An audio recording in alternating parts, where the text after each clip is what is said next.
Welcome back. If you've just joined us, you're watching the news at 10 on Channels Television, coming to you live from Lagos. A reminder of our top stories. Federal government to make Nigeria a major hub for oil and gas investment in Africa as the nation holds first International Petroleum Summit in Abuja. Federal government queries acting chairman of the EFCC, Ibrahim Magu, over the corruption charges brought against the chairman of the Code of Conduct Tribunal, Danladi Umar. Police announce arrest of 3 principal suspects as operatives intensify manhunt for the killers of at least 18 persons in Zamfara state last week. And President Trump backs efforts to improve checks on gun control as students demand more action from the authorities.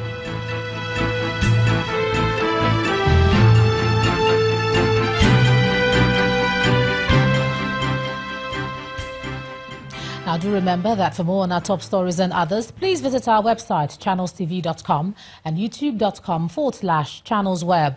And log on to m.channelstv.com to watch us on your mobile device, or download the Channels TV app for Android, iOS and Windows devices from their respective stores. The Channels TV and Channels 24 app will give you access to news and updates. You also have access to the Eyewitness feature, with which you can share those pictures, videos or news of happenings around you.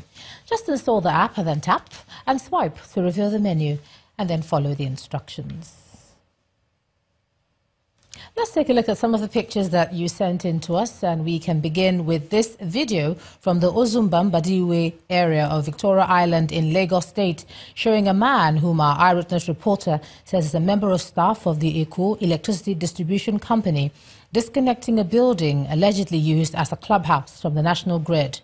According to him, the owners of the clubhouse assaulted the EKEDC staff, and he wants measures put in place to protect them from harassment.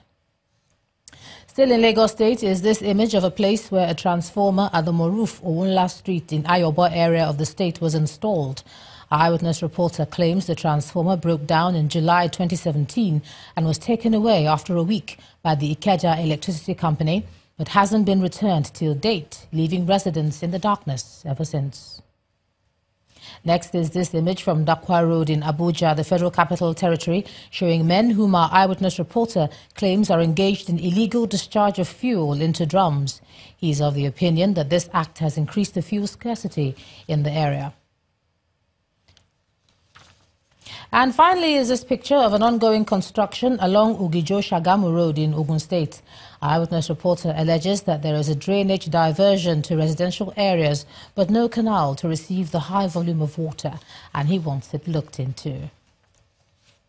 For all the pictures that you sent in, thanks a lot, and do send us some more. Now, regulators and players in the oil and gas sector have identified inadequate funding and duplication of roles as major gaps in the efforts to detect and respond to oil spills in the country. These are some of the weaknesses identified at a roundtable on the National Oil Spill Detection and Response Agency, which was Establishment Act 2006 in Abuja. Participants at the event are proposing an amendment to the Act to improve the agency's response to spills in the country. Our correspondent Kayla Megwa now reports. This is the reality some people in the Niger Delta live with. Oil spillage has a major impact on the ecosystem and is the main cause of environmental degradation in the Niger Delta. Due to the nature of oil operations in the Niger Delta, the environment is growing increasingly uninhabitable. This is the reason for this roundtable on strengthening the National Oil Spill Detection and Response Agency Act. Similar mandates of 2 or more institutions should be revised to clearly delineate the roles and responsibilities of each of the institutions. A clear example is the overlapping mandates of DPR and Nostrum. The National Oil Spill Detection and Response Agency, established in 2006, is tasked with sustaining zero tolerance for oil spills in Nigeria. According to the United Nations, these are the major causes of oil spill in Nigeria. Members of the National Assembly are a vital part of this discussion, and they speak on the importance of strengthening the legislation.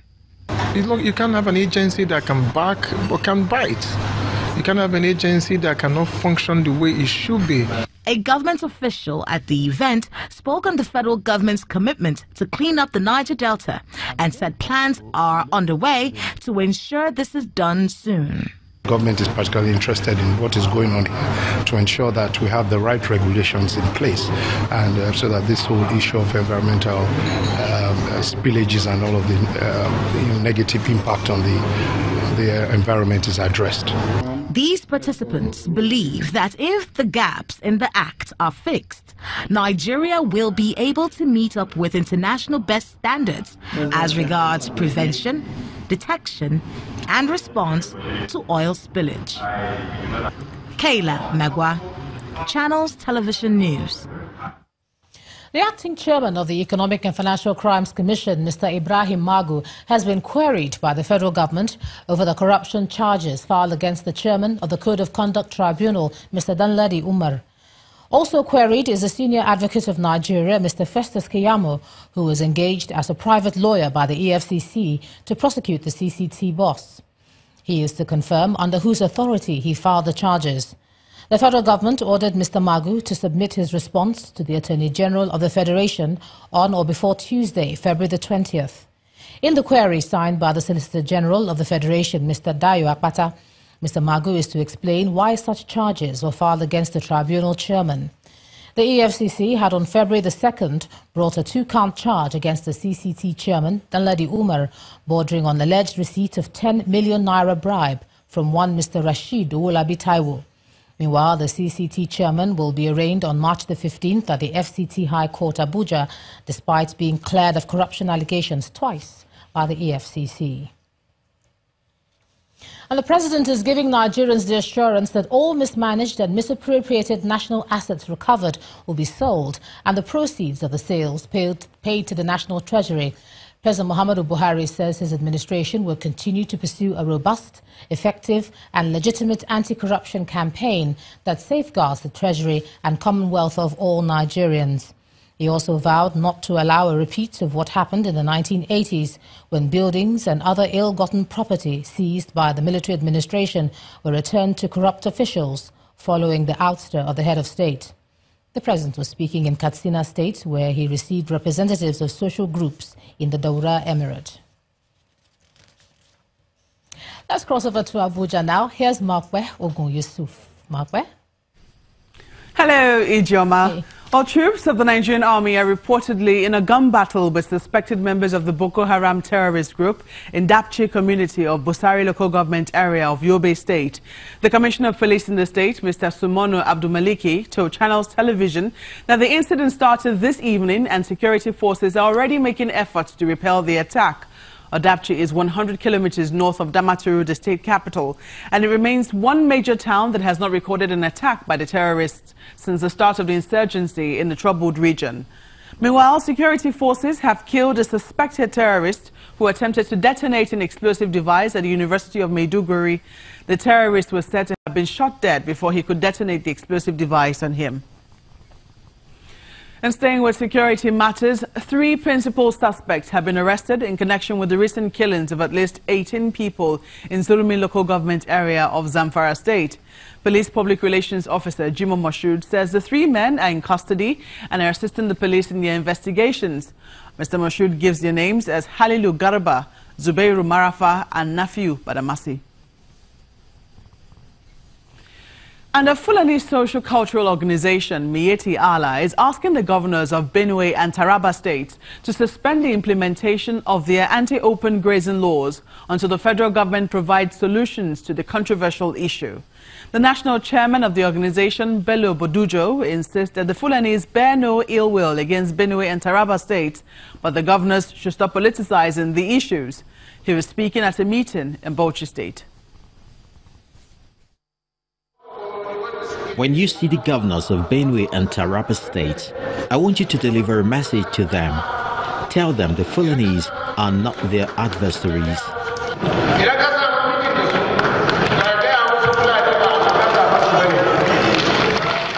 Dukkan matsaloli da ke addabar mu, musamman sabon tsari da jihohin Taraba. From the various local government areas in the state They are here to solicit the support of the state governor, Mohammed Abubakar, towards championing their cause at the national level. Governor Abubakar assures the associations that on both levels, the government is doing its best to solve their problems. We assure you that we will not relent in addressing all your problems, especially with regards to the laws introduced by governors of Benue and Taraba states, and we have been doing our best to solve the problems. If you watch the television or listen to the radio, I spoke on behalf of the governors at the Economic Council meeting last Thursday, and I brought up the issue of lack of understanding between the herders and farmers, and the action the president is taking to protect lives of Fulani and other citizens in the country. They are also worried that the reputation of the Fulanis has been smeared and their source of livelihood threatened by the anti-open grazing law. We are appealing to them to suspend those laws that is aimed at banning grazing of cattle in the areas. They should ban those, they should suspend those laws, because those laws are going to create serious crisis in the country. You cannot wake up overnight and say you want to stop a way of life of a distinct economic group. And pastoralism is not unique to Nigeria alone.